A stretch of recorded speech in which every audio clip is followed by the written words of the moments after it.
pour changer une vie. Une verge dans ta présence fleurit. Tu peux restaurer, Emmanuel. Tu peux restaurer, Emmanuel.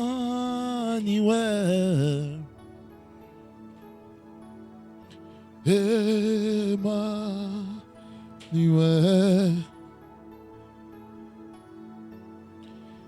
Emmanuel.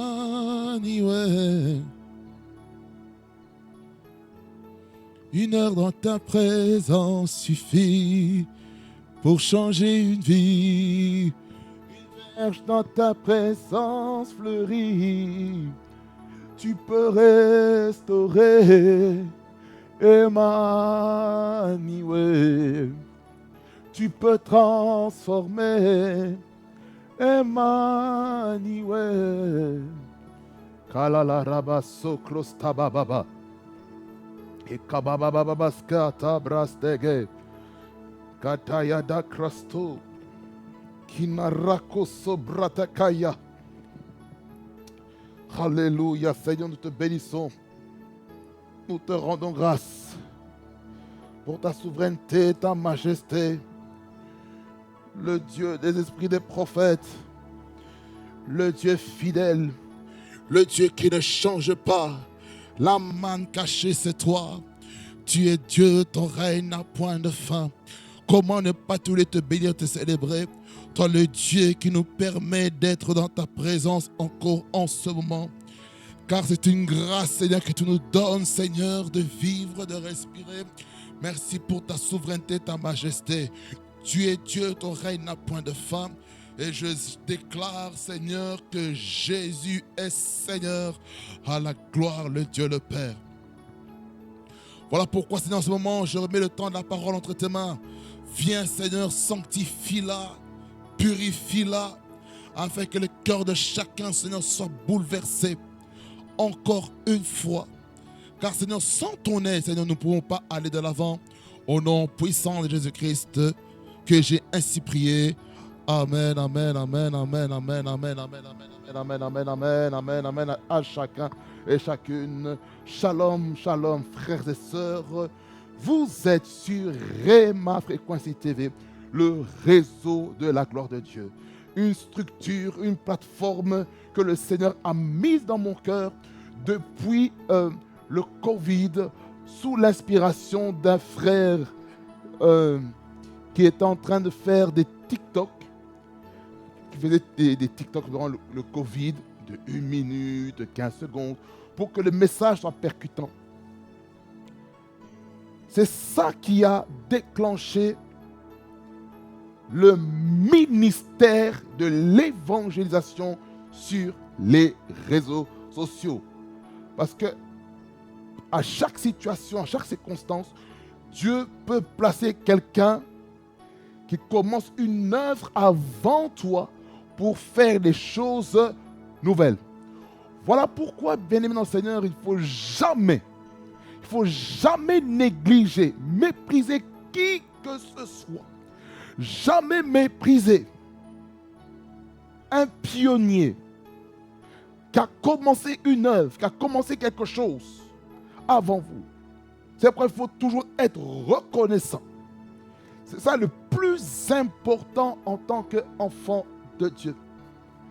Amen.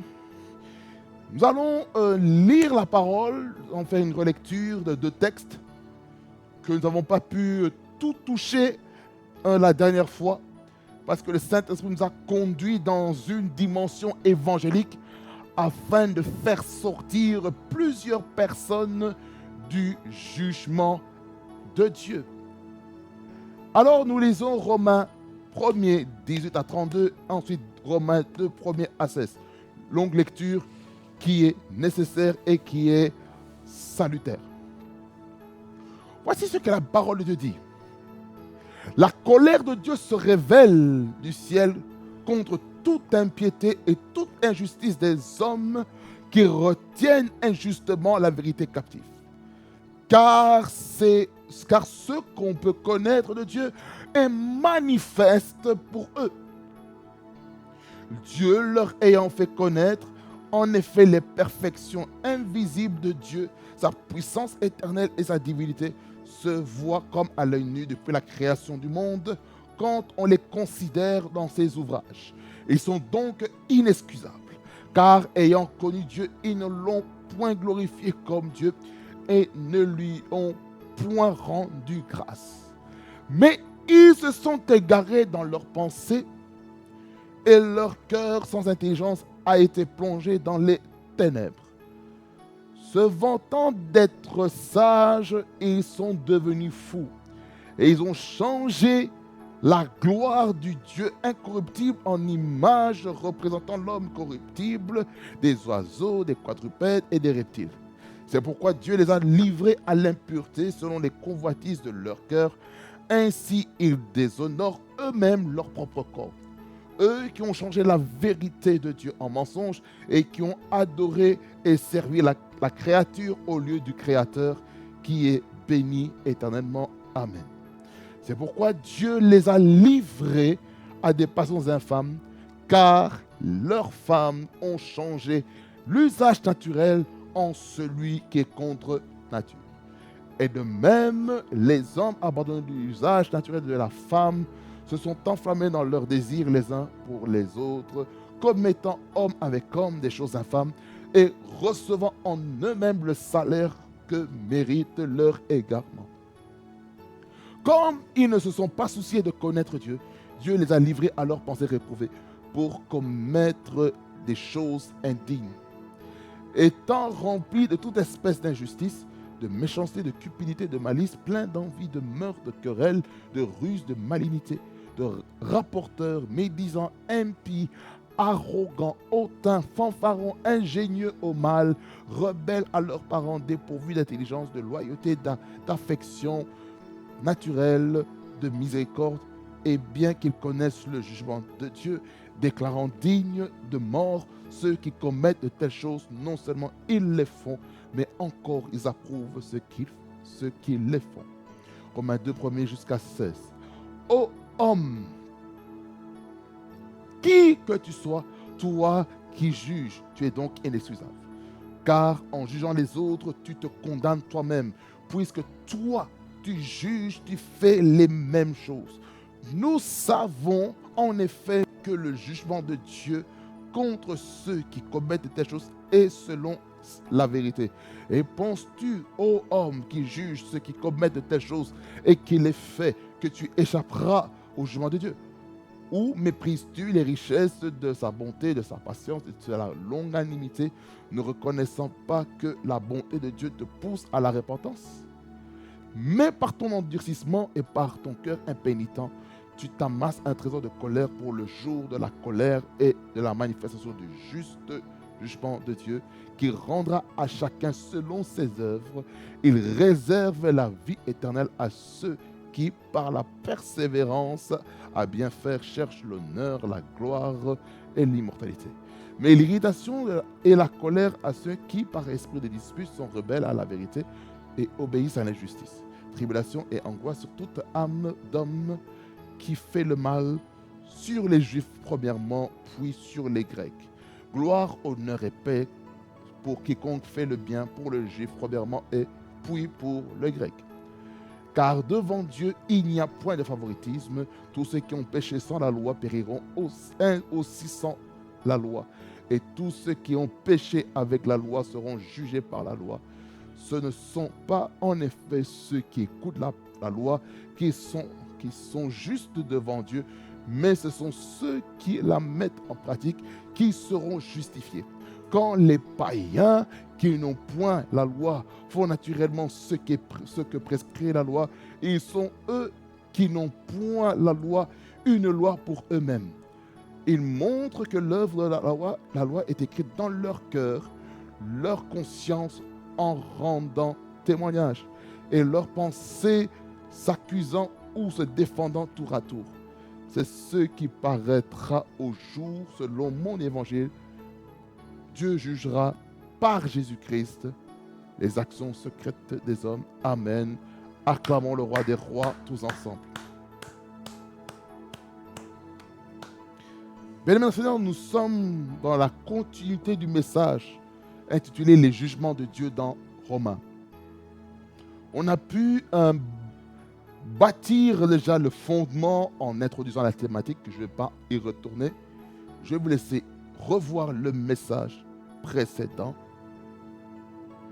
Ainsi, au travers de l'introduction, on a pu transiter vers comment la révélation de la colère de Dieu se manifestait. On a dit qu'il y avait l'aspect indirect et l'aspect direct. Ensuite, on avait vu 3 sortes de colère qui existaient dans la parole de Dieu, que je ne vais pas citer, mais que je vais vous laisser lire. Mais nous, dans le cadre de notre message, nous sommes arrêtés sur le 5e sorte de jugement, de colère de Dieu, je dirais, c'est la colère d'abandon, qui est le fait que Dieu a supprimé, il a enlevé toute restriction et il a laissé les gens continuer à pécher. Je vais expliquer quelque chose ici.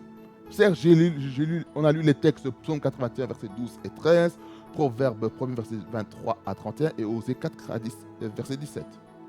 Je vais expliquer quelque chose. Quand Dieu dit, quand Dieu t'abandonne, je vais vous expliquer ce que ça veut dire. Ça veut dire que l'être humain est prisonnier dans 2 dimensions. Soit tu es prisonnier de Christ, ou soit tu es prisonnier du diable. Et c'est là ce qu'on voit dans Galates chapitre 5, le verset 16, qui dit, je dis donc, marchez sur l'esprit et vous n'accomplirez pas les désirs de la chair. Et puis verset 17, on dit que la chair a des désirs contraires à ceux de l'esprit, et l'esprit a des contraires à ceux de la chair. Vous voyez? Donc, il y a 2 formes d'esclavage. Il y a l'esclavage vers la loi du péché qui conduit vers la mort. Et il y a la loi, quand je parle de l'esclavage, c'est l'esclavage au principe satanique, diabolique. Mais lorsque maintenant nous sommes dans la loi, maintenant d'être un doulos, un prisonnier de Christ, maintenant nous savons que notre vie ne nous appartient plus, mais c'est Dieu lui-même qui dirige notre vie. Quand Dieu t'abandonne, comme il est écrit dans Romains 1er, que nous sommes en train de lire actuellement, par rapport à la colère de Dieu. Vous voyez? Verset 24. Il dit, c'est pourquoi Dieu les a livrés à l'impureté selon les convoitises de leur cœur. Ainsi, ils honorent eux-mêmes leur propre corps. Ça veut dire par là quoi, frères et sœurs? Lorsqu'on parle de la colère d'abandon, on veut dire que Dieu t'a averti en disant d'arrêter de pécher, d'arrêter telle chose, telle chose, telle chose. Mais si tu n'arrêtes pas, à un moment donné, Dieu va dire, je te laisse. C'est ce que j'ai dit dans la vidéo précédente. Et quand Dieu te laisse, il n'y a plus de couverture spirituelle au-dessus de ta vie. Ça veut dire que le diable peut maintenant jouer avec toi. Le diable peut commencer à t'attaquer. Le diable peut commencer à faire tout ce qu'il veut dans ta vie. Maintenant, nous allons voir la manifestation de cette colère d'abandon de Dieu. On a dit que c'est la suppression des restrictions et le fait que Dieu laisse les gens continuer de pécher, n'est-ce pas? Alors, voyez, lorsque nous sommes en train de lire le verset 20, parce que dans la vidéo précédente, on s'était plus attardé sur le verset 18 et le verset 19. Maintenant, lorsqu'on va au verset 20, on va aller même jusqu'au verset 21. Voyez les choses que l'être humain a expérimentées dans la présence de Dieu. Premièrement, nous expérimentons les perfections invisibles de Dieu. Ça, c'est la première chose que nous expérimentons lorsque nous sommes en Christ, lorsque nous sommes avec Dieu dans notre marche. La deuxième chose, c'est sa puissance éternelle. Ça veut dire que lorsque nous sommes en Christ, nous expérimentons la puissance de Dieu. Nous expérimentons la puissance qui va nous amener à expérimenter dans l'éternité en étant dans le présent. Troisièmement, sa divinité. Comment on est capable de connaître sa divinité? C'est dans la prière. C'est le fait d'avoir une relation avec lui. Maintenant, on saura comment Dieu est. Ces choses-là, les perfections invisibles de Dieu, sa puissance éternelle et sa divinité, et on nous dit ici que ça se voit comme à l'œil nu. Ça veut dire que ça nous amène dans la révélation par nos yeux. Non seulement les yeux nus, mais aussi par la révélation. Depuis quand la création du monde? Ça nous ramène à quoi? À Genèse 1er, le verset 1er jusqu'au verset 3, et y compris Jean 1er jusqu'au verset 3. Quand on les considère dans ces ouvrages, on parle encore de quoi? De la création. Ils sont donc inexcusables. Pourquoi ils sont inexcusables? Car ayant connu Dieu, ils ne l'ont point glorifié comme Dieu. Ça veut dire que par la croix, il y a des gens qui ont connu Dieu. Mais aujourd'hui, ils ont refusé de glorifier comme Dieu. Ça veut dire qu'il y a des gens qui n'adorent pas Dieu comme Dieu. La première chose qui fait que nous sommes inexcusables, c'est parce qu'il y a des gens qui ont connu Dieu, qui ont expérimenté la main de Dieu, premièrement. Deuxièmement, ils ont abandonné l'adoration. Et troisièmement, et ne lui ont point rendu grâce. Ça, c'est l'action de grâce, le remercier. Qu'est-ce qui se passe au contraste? Mais ils se sont égarés dans leurs pensées et leur cœur sans intelligence a été plongé dans les ténèbres. Ça veut dire par là quoi? Lorsqu'on s'égare dans nos pensées, on ne voit plus clair. On s'amène maintenant à faire les choses que Dieu ne voulait pas qu'on fasse dans notre vie. Vous savez, que lorsque vous n'avez pas Dieu dans votre vie, savez-vous que vous êtes dans les ténèbres? Or, Dieu ne veut pas que vous soyez dans les ténèbres. La Bible dit ceci, que si ton œil est en bon état, ton corps entier est dans la lumière. Mais si ton œil n'est pas en bon état, j'aimerais te dire, mon frère, ma soeur, tu n'iras pas de l'avant, mais tu vas faire les choses comme Dieu ne veut pas. Je sens au cabane de Kostage. C'est pourquoi il est important d'être éclairé. Et cette lumière-là vient lorsque on invite le Seigneur dans notre vie.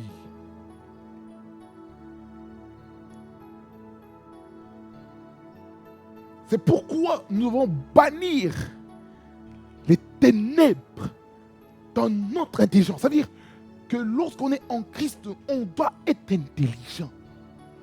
Quand on parle de l'intelligence ici, on veut même aller dans le sens aussi du discernement. Lorsque tu manques de discernement dans ta vie, tu vas être plongé dans les ténèbres. Raison pour laquelle nous avons tous besoin de la formation. Écoutez-moi bien, je m'adresse aux jeunes serviteurs aujourd'hui qui se disent: oh non, on n'a pas besoin de la théologie pour prêcher la parole. Mon frère, ma soeur, qui a la vocation de prêcher la bonne nouvelle, je ne sais pas pourquoi je vais dans cette direction, mais j'aimerais dire ceci à quelqu'un: acceptez la formation. Pourquoi l'Église est-elle malade aujourd'hui? Dans certaines assemblées, c'est parce qu'il y a des hommes et des femmes qui ont refusé d'être formés. Le manque de formation, pas seulement théologique, pas seulement doctrinal, pas seulement dogmatique, mais aussi l'aspect philosophique, l'aspect même aussi éthique. Lorsqu'on a toutes ces choses-là en place, étant serviteur de Dieu, même si on a les textes bibliques qui nous révèlent les choses, mais lorsque nous sommes formés, nous serons assis et nous n'allons pas faire des erreurs coûteuses. Or, le diable, il sait, lorsqu'il y a quelqu'un qui a un appel, qui a la vocation de prêcher sincèrement le Seigneur, mais qu'est-ce qui se passe? Le diable veut le pousser à ne pas suivre le processus de la formation. Lorsque maintenant on est formé, j'aimerais vous dire, ça met la lumière, ça nous permet de développer notre intelligence. C'est pourquoi on a besoin des prédicateurs, des jeunes serviteurs de Dieu qui font le ministère avec intelligence. Ne faisons pas les choses parce qu'on le fait. Il faut comprendre pourquoi on le fait. Pourquoi sers-tu le Seigneur? Pourquoi fais-tu le ministère dans l'église? Pourquoi sers-tu sur les réseaux sociaux? Pourquoi? Est-ce que tu as compris ton rôle? Est-ce que tu as compris? Certainement, tu n'as pas compris. Pourquoi tu sers le Seigneur? Pourquoi? Si tu n'as pas la compréhension, ça veut dire que ton corps entier est dans les ténèbres. Or, ce n'est pas ça ce que Dieu recherche pour nous.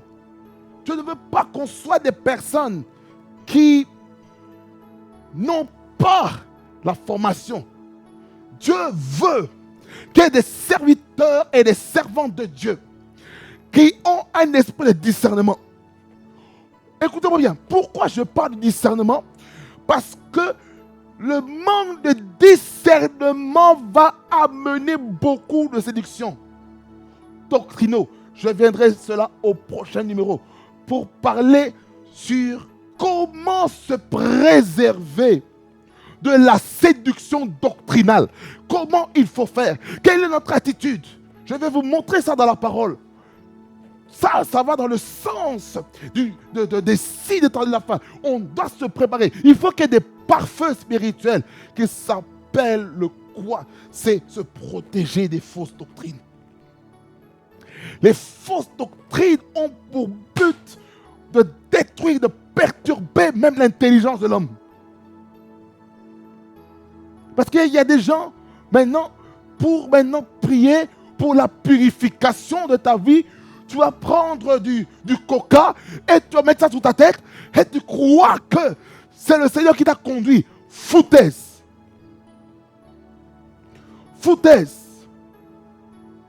Oh non, pour imposer au nom de la liberté de l'esprit, tu vas mettre maintenant, toi, homme, mettre ton pied sur le ventre d'une femme enceinte, ton pied comme ça.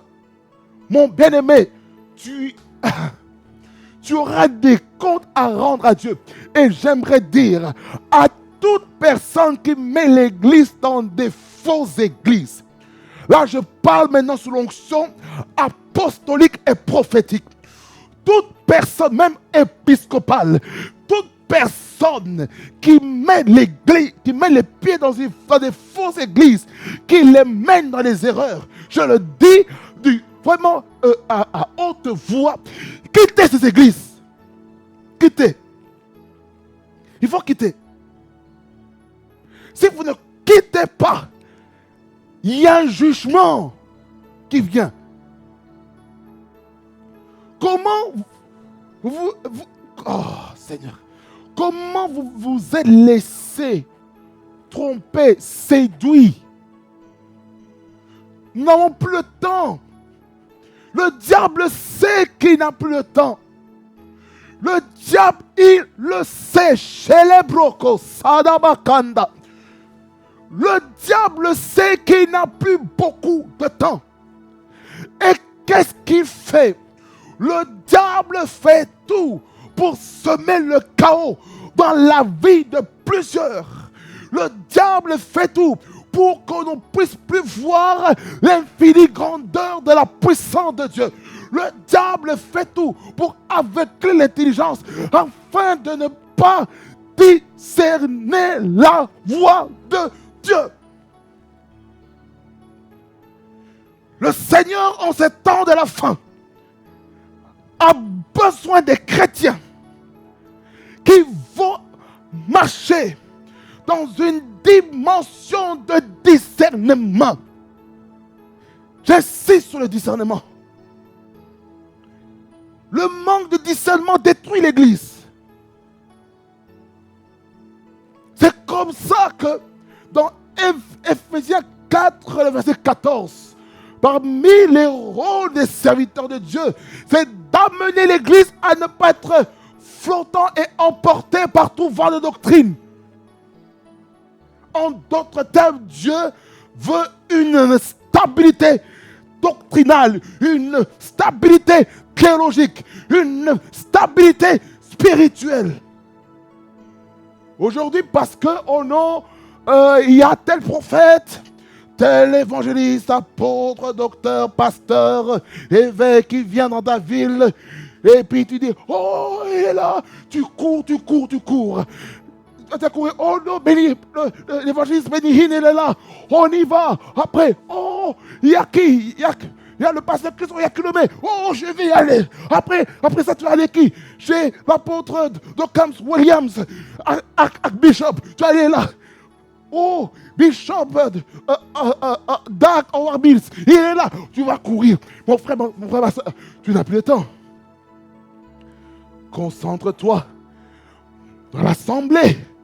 Là où est-ce que Dieu t'a placé? Oh, Sheka Moueteska. Seigneur veut faire des choses puissantes dans ta vie. Écoutez.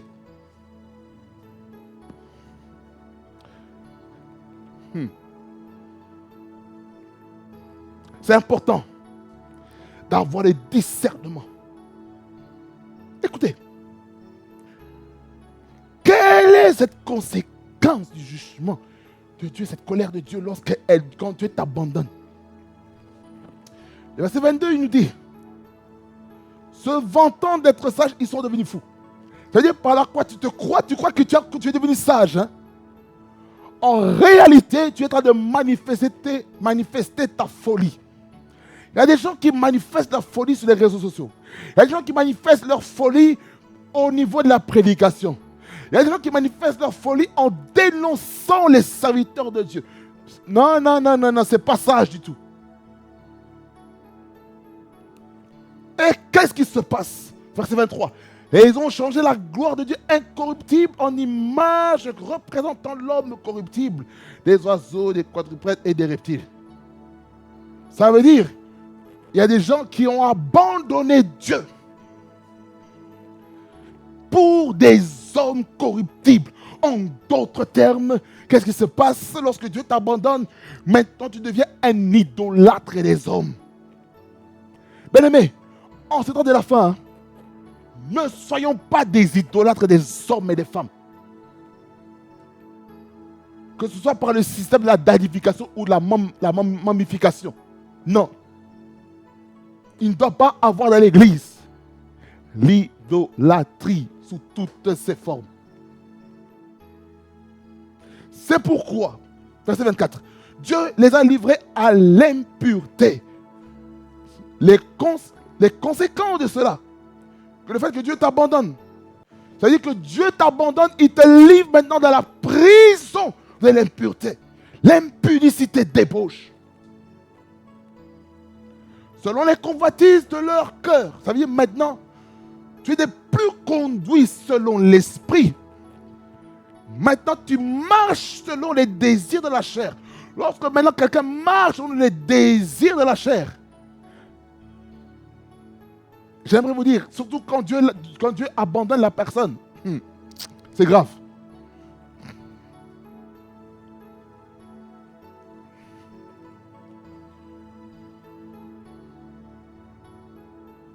Dieu les a livrés à l'impureté, selon les convoitises de leur cœur. C'est ce qui se passe en ce temps-ci. Il y a un taux d'impureté dans le monde comme pas possible. Les réseaux sociaux, Facebook, Twitter, Instagram, TikTok, Snapchat, YouTube, il y a maintenant l'impureté partout. Netflix, Disney, tout ce qu'on veut, Amazon, il y a l'impureté dans les contenus, même vidéastes, même au travers les différents décodeurs que même les différents fournisseurs nous confient. Il y a des rubriques pornographiques dans certains décodeurs qui nous sont livrés dans nos domiciles par certaines compagnies de télécommunications qui poussent les hommes et les femmes qui poussent les hommes et les femmes à être dans l'impudicité à la maison pour pratiquer quoi? La masturbation et la pornographie. Ainsi, ils déshonorent eux-mêmes leur propre corps. Souillure. Au lieu de garder ton corps, quand le jugement de la colère de Dieu est là et t'abandonne, tu vas subir les conséquences du fait que tu as manqué de respect à ta chair, à ton propre corps. Tu laisses tout le monde te caresser. Tu laisses tout le monde te toucher dans des parties sensibles de ton corps. Et tu trouves ça normal. Non. Je suis désolé, on ne peut pas faire ces choses comme ça, mes frères et sœurs.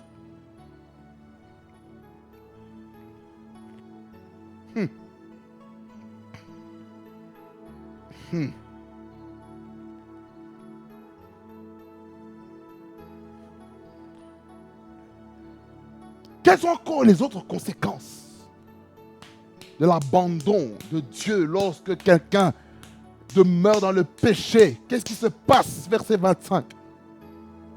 Eux qui ont changé la vérité de Dieu en mensonge. Ça veut dire maintenant quoi? Toute vérité de l'évangile qui est prêchée maintenant, qui est scripturaire, sans la désaltérer, sans changer, sans tordre les sens des Écritures. Qu'est-ce qui se passe, frères et sœurs, dans les Seigneurs? Il se passe quoi? Maintenant, toute vérité que nous allons dire par rapport au point de vue biblique, pour ceux qui n'ont pas Christ, sera considéré comme un mensonge. Ils vont dire, oh non, nous ceci, non, oh non, nous on ne croit pas à cela. Oh non, vous blasphémez. Oh non, ceci. On va vous critiquer, je peux vous garantir.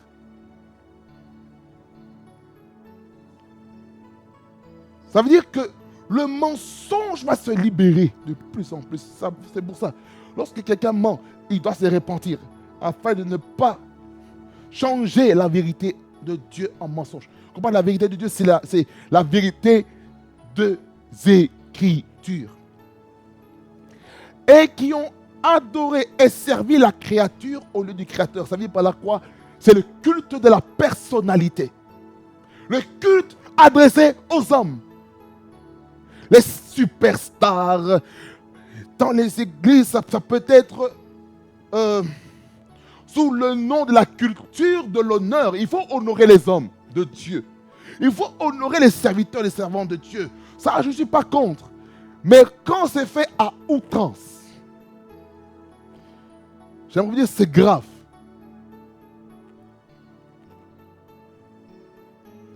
Il y a des gens qui sont même prêts à se mettre à genoux devant le pasteur serviteurs faisant de lui l'idole. Ça veut dire par là quoi? L'Église des temps de la fin doit faire attention à l'idolâtrie. Chers serviteurs et servantes de Dieu, faites attention. Lorsque vos fidèles veulent manifester l'idolâtrie envers vous, vous devez arrêter. Stoppez-les de vous adorer. Stoppez-les. Soyez humbles. Parce que souvent, lorsqu'il y a l'idolâtrie des fidèles envers les pasteurs, envers les leaders spirituels, qu'est-ce qui se passe? Ces personnes-là seront, excusez-moi de dire comme ça, seront considérées comme des gourous. Or, Dieu ne veut pas que l'Église soit associée au fait que l'Église est comme une caverne des gourous où maintenant tu n'as pas de décision sur ta vie, sur ta destinée. Maintenant, pour manger, tu as besoin d'appeler un homme de Dieu. Pour maintenant te marier, tu as besoin d'un homme de Dieu pour décider à ta place. Si tu veux faire maintenant, excusez-moi de dire comme ça, si tu veux faire l'amour avec ton épouse ou ton époux, tu as besoin d'appeler le pasteur. Tu as besoin, oh non, moi je veux travailler. Maintenant, qu'est-ce que papa va dire? Qu'est-ce que maman va dire? Bien aimé dans le Seigneur, est-ce que je dis que appeler les hommes de Dieu, les pasteurs, c'est mauvais? Non. C'est bien d'avoir une relation avec les bergers. Il faut. Parce que mes brebis écoutent ma voix et elles me suivent. Maintenant, si ta vie chrétienne est centrée uniquement du fait que tu as besoin de pratiquer les œuvres de l'Ancien Testament, où tu voulais qu'il y ait le souverain sacrificateur qui puisse aller auprès du Père en ta faveur, mon bien-aimé, tu es en train de faire fausse route. Pourquoi? Nous ne sommes plus dans la dispensation de la loi et les prophètes. Même si le ministère des prophètes existe toujours. Mais aujourd'hui, le ministère de prophète est un ministère de la parole. Mais ce ministère-là est accompagné d'un niveau élevé de la révélation des Saintes Écritures. Quelqu'un dit Amen. Dieu veut qu'on adore le Créateur plutôt que la créature. Nous sommes la créature. Nous sommes les créatures de Dieu. Nous sommes les créatures du Créateur. La Bible dit dans 2 Corinthiens 5, 17, celui qui est en Christ, il est une nouvelle créature. On n'a pas dit celui qui est en Christ est un nouveau créateur. Le créateur seul qui existe, c'est Dieu dans sa pluralité. Qu'est-ce qui se passe encore? Verset 26. C'est pourquoi Dieu les a livrés à des passions infâmes. C'est-à-dire que ce sont des passions tellement sales qui atteignent son paroxysme. Là, ici, qu'est-ce qui se passe? Verset 26 et jusqu'au verset 27. Il est en train de parler de ce qui est en train de se passer avec le lobby de LGBTQ+. Il parle de l'homosexualité. Il parle du lesbianisme, transgenre, le wokisme. On parle de quoi encore? Ici, dans les Écritures, les drag queens, toutes ces choses, les orientations sexuelles qui ne viennent pas de la Bible, parce que Dieu a créé l'homme et la femme dans Genèse, premier le verset 27, que je vous laisse aller lire vous-même. Ça veut dire que lorsqu'il y a la colère d'abandon, maintenant les femmes se disent, oh non, moi je n'ai plus besoin d'hommes pour me satisfaire, je veux une autre femme qui puisse me satisfaire. Pour des hommes, oh non, j'ai plus besoin d'une femme pour me satisfaire. Maintenant, je vais m'orienter auprès d'un autre homme. Vous voyez? Ça, ce sont les conséquences de la colère, d'abandon de Dieu dans l'humanité.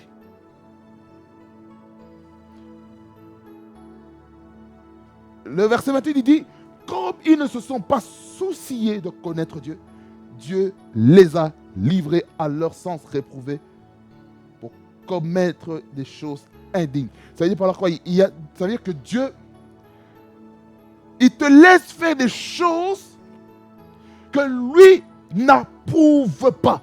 Réprouver, ça veut dire des choses que Dieu n'approuve pas. Pour commettre des choses indignes. Ces choses indignes là, c'est quoi? Quand on lit verset 29 jusqu'au verset 32, on va voir des choses. Étant rempli de toute espèce d'injustice.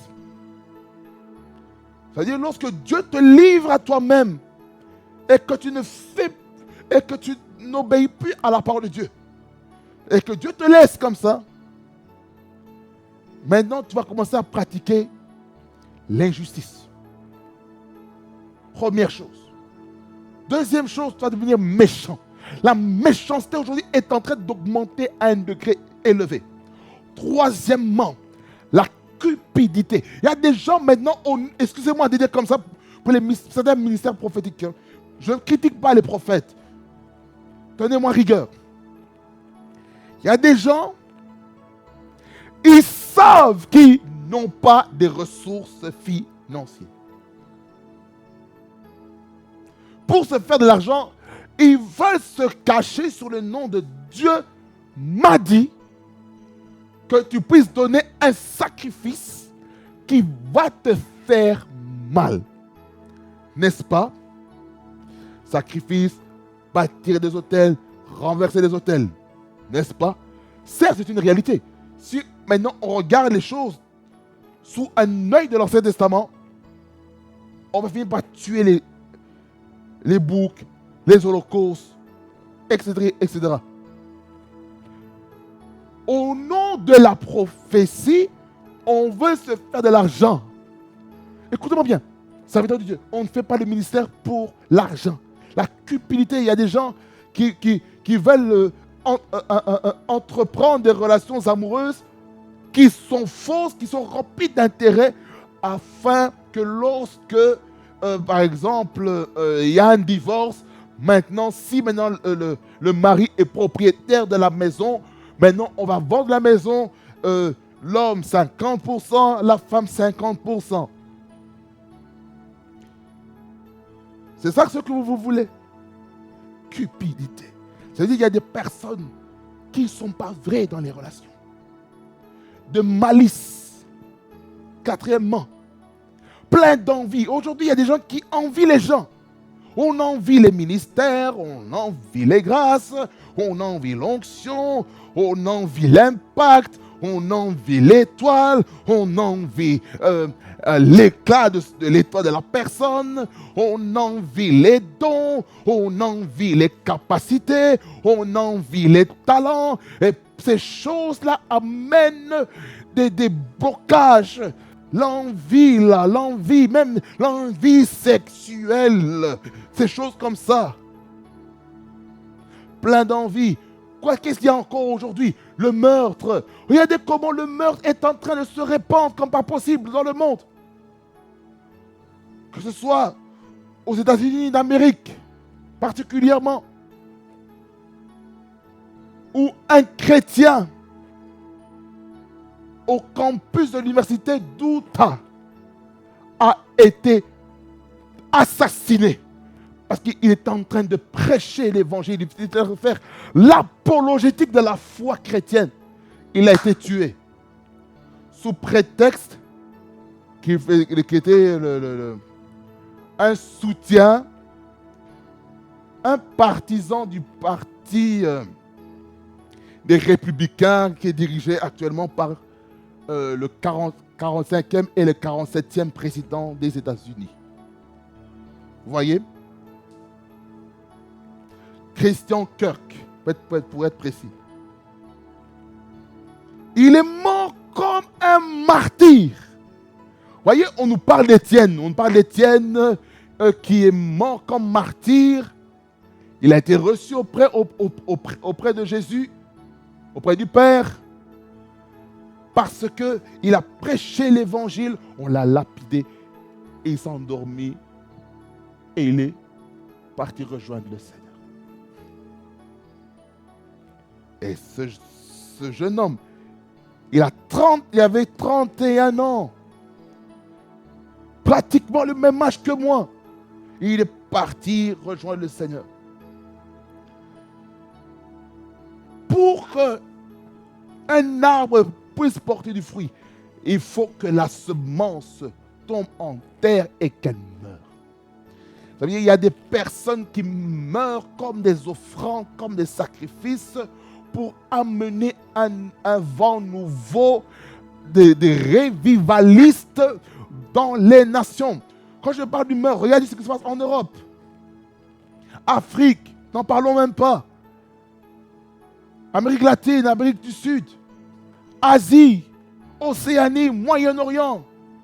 Regardez ce qui se passe à l'Europe de l'Est avec le problème Ukraine-Russie. Il y a des meurtres. Il y a des gens qui meurent. C'est les conséquences que Dieu vous a abandonnées.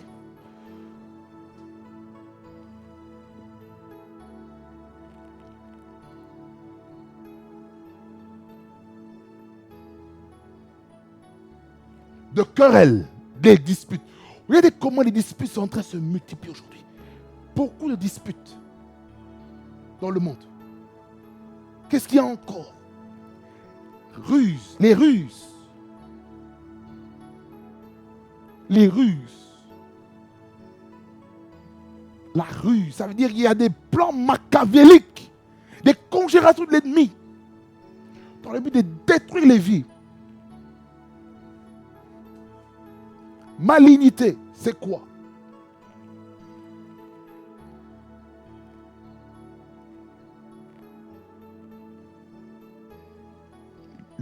Là, dans notre version, on parle de mauvais mœurs.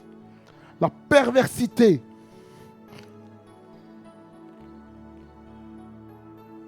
C'est mal agir.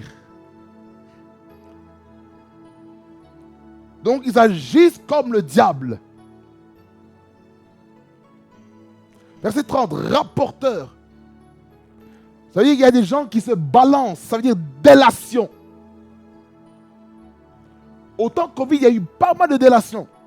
Délation, oh non, telle personne a visité telle maison, allez maintenant donner une contravention en 2020. C'était catastrophique cette période. Hein. Je vais faire la parenthèse. Médisant, ça veut dire qu'il y a des personnes qui parlent mal. Impie, arrogant.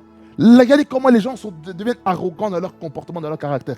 Impie, là ça veut dire qu'ils manquent de respect, l'impiété.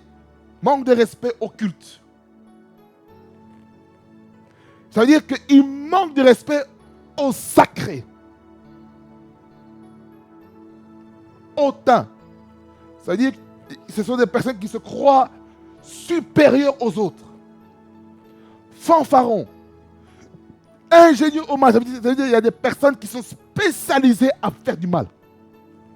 Rebelles à leurs parents. Regardez comment dans les familles particulièrement européennes, et je dirais même mieux, occidentales, comment il y a la rébellion dans les familles. Écoutez-moi bien. Savez-vous qu'il y a même aussi certains autorités spirituelles sous le nom du disciple-là, sous le nom maintenant de dire que je suis fils d'un tel, certaines ou même j'allais encore plus loin, dû au fait que certains faux serviteurs de Dieu, sous le nom de la prophétie, disent maintenant que oh non, tes parents maintenant sont des sorciers. Maintenant, ne les écoute pas. Maintenant, ces personnes ont été endoctrinées dans les mauvaises choses. Qu'est-ce qui se passe maintenant? Les enfants n'écoutent n'écoutent plus leurs parents. Ah, rebelles à leurs parents. Les temps de la fin. Oh non, je m'en fous de toi, papa. Je m'en fous de toi, maman. Hein? What? J'enlève les lunettes. Tu as dit quoi? Tu t'en fous de ton père? Tu t'en fous de ta mère? Mais ça ne va pas dans ta tête. Tu devrais avoir honte. Tu parles mal de ton père comme ça? Hein? Ok. Tu parles mal de ton père comme ça. Le jour où ton père prononce, ou ta mère prononce de mauvaises paroles sur toi, si tu reconnais que tu as mal agi, ça va te prendre. Mais si tu te répands, tu répares vite ce que tu as fait dans ta rébellion face à tes parents. Répare. Tu vas éviter des jugements sur ta vie. Dépourvu d'intelligence. Ça veut dire maintenant, il y a des gens qui se croient intelligents, mais ils n'ont plus d'intelligence, ils sont plus intelligents. Selon Dieu. Il y a des choses qu'on fait que ça ne plaît plus à Dieu. Il dit, dépourvu dans quel domaine? L'intelligence. Dépourvu dans quel domaine? La loyauté. La loyauté par rapport à Dieu. Troisièmement, dépourvu d'affection naturelle. Lorsqu'on parle d'affection naturelle, on parle plus dans le sens amoureux, intime, homme et femme, qui doivent être ensemble. C'est ça l'affection naturelle. Dépourvu de miséricorde. Ça veut dire maintenant la personne, il ne prend pas pitié des gens.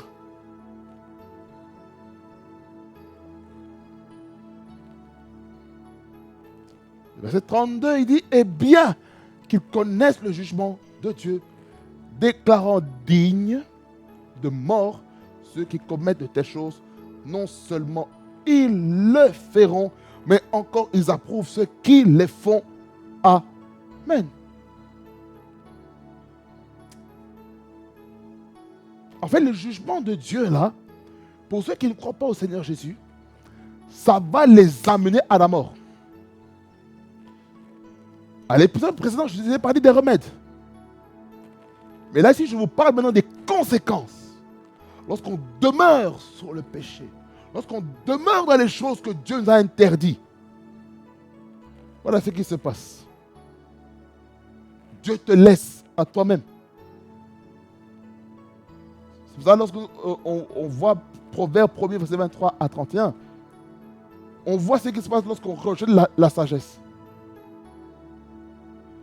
Amen. Alors frères et sœurs, faisons très attention.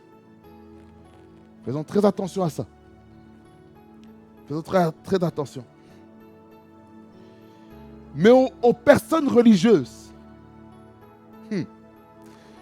qui sont en train de condamner, de juger toutes ces choses-là que ceux qui n'ont pas Christ sont en train de faire,